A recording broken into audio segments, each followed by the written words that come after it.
How to use Google Maps Street View for virtual exploration.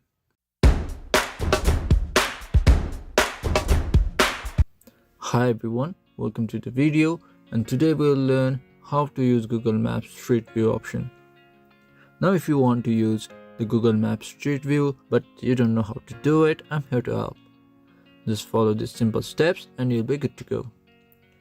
First, to do that, open the Google Maps application from your phone. When you do that, you'll see different options here. Below the search bar at the right, you'll see a diamond shaped icon. Tap on that and it will open up this menu. Now in here, you'll see two options that are map type and map details. Under map type, there are three options that are default, satellite and terrain.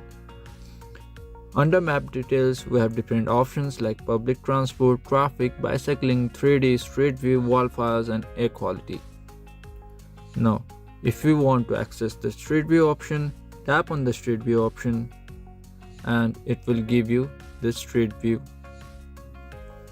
So that's all for the video guys. I hope this video will help you. If you guys have any further questions, please drop them into the comments.